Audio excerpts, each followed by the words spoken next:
Hey, what's up guys, it's me Lizzie, and today we're going to be doing a little quiz. Do you guys remember what February brings besides Valentine's Day and realizing that you've been alone for another year? February is Black History Month, and it is very, very important that everybody who is not a person of color, and people of color too, who just celebrate everything that people of color have done to make this world a better place for everybody, not just for other people of that race, for everybody. They've changed the world, and they've honestly made it a better place. Today I'm on a website called World History Project. I've used this website before. It's really good for like school projects as well, because if you go to this like by day thing, it'll give you a calendar, and it'll show you, and if you click on a day, it'll show you like every major world event that happened on that day. So if you guys want to use this website for something or other, for a school project, or just to do a quiz to see if you're as competent as you think you are, I'll put the link down in the description. So we are going to be taking a Black History Month quiz today. It's not that long, it's only 25 questions. So we need to test our knowledge and see if I am a naive person. So who was the first African-American Major League Baseball player? I know this. It was Jackie Robinson. I'm aware of these things. We watched a movie in elementary school about Jackie Robinson. It was like the movie about Jackie Robinson, like his whole life story or whatever. So on April 15th, 1947, Robinson made his debut before a crowd of 26,623 spectators at Ebbets Field, including more than 14,000 black patrons. That is truly remarkable. Where was Malcolm X killed? I don't know. I'm gonna feel so bad for not knowing the answers to all of these questions. Downtown Boston? Okay, so I'm wrong. Audubon Ballroom in Manhattan. On February 21st, 1965, in Manhattan's Audubon Ballroom, Malcolm X began to speak to a meeting of the Organization of Afro-American Unity when a disturbance broke out in the crowd of 400. A man yelled the N-word, which I have to blur out on my screen. Get your hand out of my pocket. As Malcolm X and his bodyguards moved to quiet the disturbance, a man rushed forward and shot him in the chest with a sawed-off shotgun.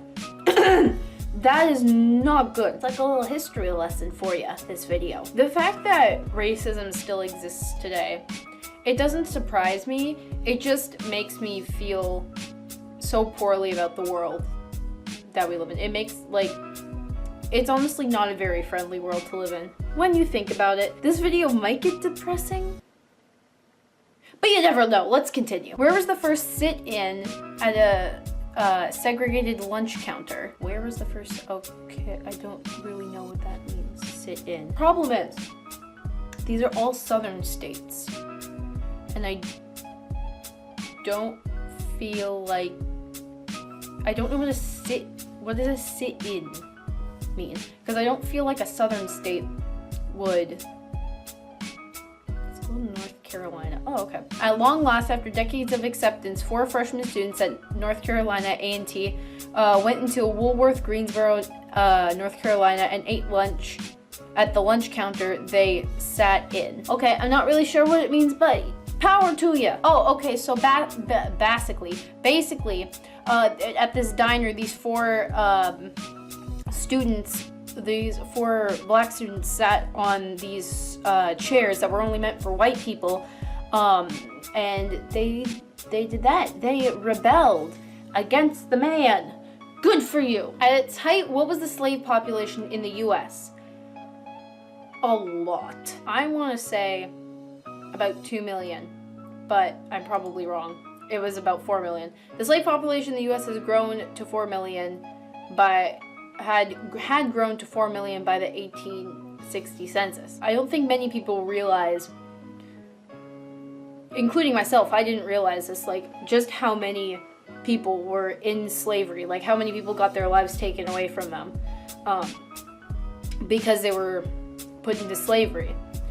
And it's really sad, like think about it, like if your family was just taken from their home and just put into slavery, like that's it's a really bad thing. Who was the first African American to win the Nobel? Who was the first African American Nobel Peace Prize winner? Nelson Mandela. No, I'm not right. In 1950, the Nobel Committee awarded the Nobel Peace Prize to the first African American, United Nations official Ralph Bunche. He received the Peace Prize for his efforts as a mediator between Arabs and Jews in the Israeli-Arab War in 1948 to 1949. Well, this was a great man doing great things with his life. You're probably dead now, so God rest your soul, you did amazing things. Who was the first African American to serve as a U.S. Senator? I don't know this, actually. We were taught about this in grade 8 history class, I think, but I don't remember anything. Blanche K. Brooke. I was thinking about that one. Hiram Revels of Mississippi became the first African American senator in 1870. Well, that is progress right there. Who was the first African American to serve as a U.S. Supreme Court Justice? I don't know this either. I'm very unaware of things. Thurgood Marshall. I got it right. Thurgood Marshall was an American jurist, and the first African American to serve on the Supreme Court of the United States. Well, that is fantastic. Good for you. I like your name, Thurgood. It just sounds like a wholesome name. Who was the first African American to win an Academy Award? Halle Berry. Hattie McDaniel won Best Supporting Actress in Gone with the Wind to become the first African American to win an Academy Award. That is pretty fantastic. I have never seen Gone with the Wind. I really want to watch it, actually. So, who was the first African American to perform at the White House? Louis Armstrong. It wasn't Louis Armstrong? In 1860, blind Tom Wiggins, African American autistic savant and piano prodigy, performed at the White House before President James Buchanan. That is pretty cool. I actually did think that it was Louis Armstrong. I thought that he was the first one to perform. Did he even perform at the White House? I have to question everything I know now. What year did the 13th Amendment ratify abolishing slavery? That's the year Canada became a country. 65. 13th Amendment to the United States Constitution officially abolished and continues to prohibit slavery and involuntary servitude, except as a punishment for a crime. It was adopted on December 6, 1865, and then declared in proclamation of Secretary of the State of William H. Seward on December 18th. Who signed the Emancipation Act? Abraham Lincoln. I know that. I am that much aware. On April 16th, 1862, President Lincoln signed an act abolishing slavery in the District of Columbia as an important step in the long road towards full emancipation and enfranchisement for African Americans. Abraham Lincoln doing good stuff with his life. For the 15th Amendment ratification in 1870, what did African Americans gain in the United States? 1870, so slavery was already abolished. Voting rights. I guess so. The 15th Amendment prohibits each government in the U.S. from denying a citizen to the right to vote based on a citizen's race, color, or previous condition of servitude. Who was the only African American among the original NAACP executives? Frederick Douglass. Damn it. I don't know. We all know who Rosa Parks is. We all know who Martin Luther King is. I don't know who these two people are. Founded on February 12, 1909, the NAACP is the nation's oldest, largest, and most widely recognized grassroots-based civil rights organization. The only African American among the organization's executives, DuBose was made director of publications and research in 1910, established the official journal of the NAACP, The Crisis. Well, that's pretty fantastic. What does WEB stand for? I know that stands for your name, but what's your name? An all-white jury acquitted J.W. Millam and Roy Bryant for the murder of whom? Martin Luther, Emmett Till. Emmett Till was an African-American boy who was murdered at the age of 14 in Mississippi. W.J. Milam and Boy were acquitted by an all-white jury, but later admitted to the murder. That is so stupid. What year was this? Because depending on the year, that's crazy. That's BS. It makes me upset, especially in court cases, when people just get off the hook for a crime that they obviously committed. It doesn't matter what race you are. That's something that personally annoys me so bad, so much. Who shot Martin Luther King on April 4th, 1968? Lee Harvey Oswald. I chose Lee Harvey Oswald because I remember that name. James Earl Ray. You're a jerk. Martin Luther King Jr. was assassinated in Memphis, Tennessee on April 4th, 1968 at the age of 39. On June 10th, 1968, James Earl Ray, a fugitive from Mississippi prison, was arrested in London at Heathrow Airport, eradicated to the U.S., and charged with the crime. You're a jerk. Who became the first African American to graduate Harvard University? Let's do a name we haven't seen before. I was gonna do that one. Never mind. Richard Theodore Greener graduated from Harvard College in 1870, the first African American to do so. Cool stuff. The PGA was considered Caucasian only until which golfer joined? Tiger Woods. Tiger Woods. Charles Sifford won the National Negro Open 5 times, but was repeatedly denied a PGA card. He was finally invited to the tour in 1960 when the PGA dropped its Caucasian-only rule. What a stupid rule. Who proposed that Congress consider civil rights legislation accumulated in the Civil Rights Act of 1946? Well, that would be none other than John F. Kennedy. Well, I was right about something. In a nationally televised address on June 6, 1963, President John F. Kennedy urged the nation to take action towards guaranteeing equal treatment of every American regardless of race. Despite Kennedy's assassination on November of 1963, he proposed culminated in the Civil Rights Act of 1946, signed into law by President Lyndon Johnson. Who established the first non-Indigenous settlement of Chicago? Well, that would be none other than Joseph Marino. No, it was not. Jean-Baptiste Point du Sable. Wait a second. Jean-Baptiste Point du Sable. Their name was Jean-Baptiste Pinch of Salt. Anyway, moving on.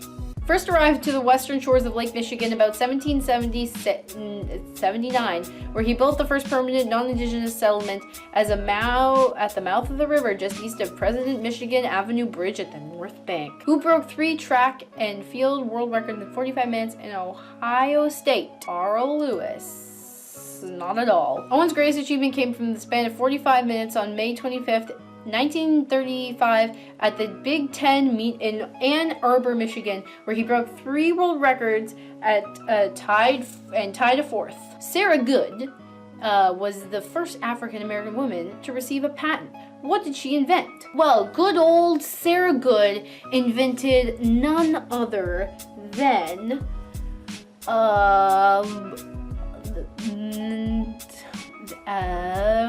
the dry cleaning process. Nope, she invented a folding bed. Goode's first model of the bed folded into a cabinet. It additionally served a roll-top desk and stationery shelf. Her idea was so widely used that Goode applied for and was awarded a patent on July 14th, 1885.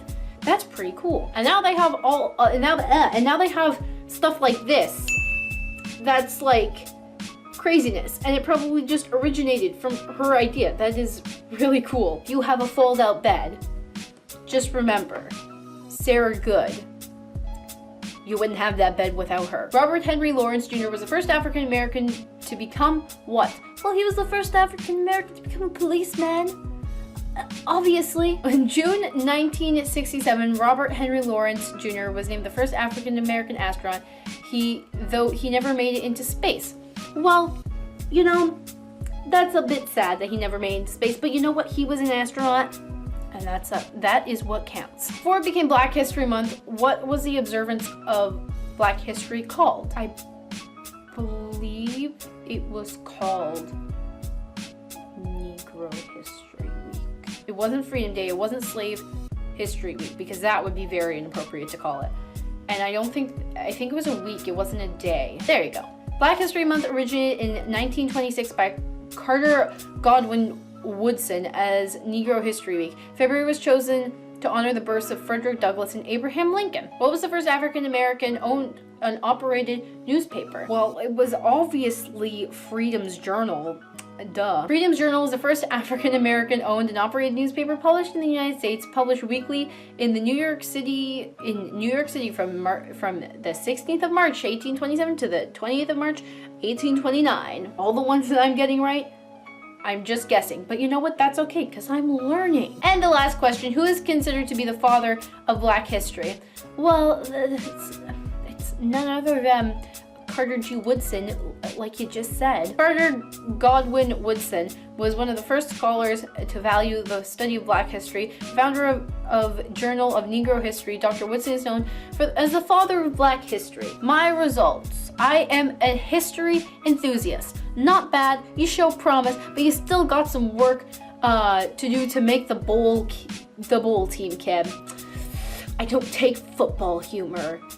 Quiz. So that is the end of the quiz. I feel a little bit more educated on this than I was before. Again, if you want to do this quiz or if you want to just use the website for something, I'll put the link down in the description. It's a really good website. I have used it before on school projects, and it's really resourceful. What I want you guys to take from this is just be aware of the world around you. Read a news article or something, not like the Washington Journal. Read a real article or just watch the news. Just be aware of what's going on in the world and be aware of the things that you use daily that were invented by people of color, because if it weren't for them, you wouldn't have things like the folding bed. Also, guys, if you notice my camera quality is a little bit different. I think it's a little bit worse, but it's okay. Basically, I was recording before on my DSLR camera, which is a Canon Rebel T2i, which it doesn't record for that long. It can only record in 12-minute intervals, so that's why in some videos I have cuts at really weird times because the camera just stops recording. So with my camcorder, I can record as long as I want, so I don't have to stop. So I'm going to be using this from now on. It's okay. Also, I have a viewfinder, so it's a bonus. If I keep looking over here, it's because I'm looking at the viewfinder. So anyway, thank you guys so much for watching. If you enjoyed the video, please leave a big thumbs up. I really appreciate it. And that is all for now. Stay lost, my friends, and I hope you have a wonderful day. Bye-bye!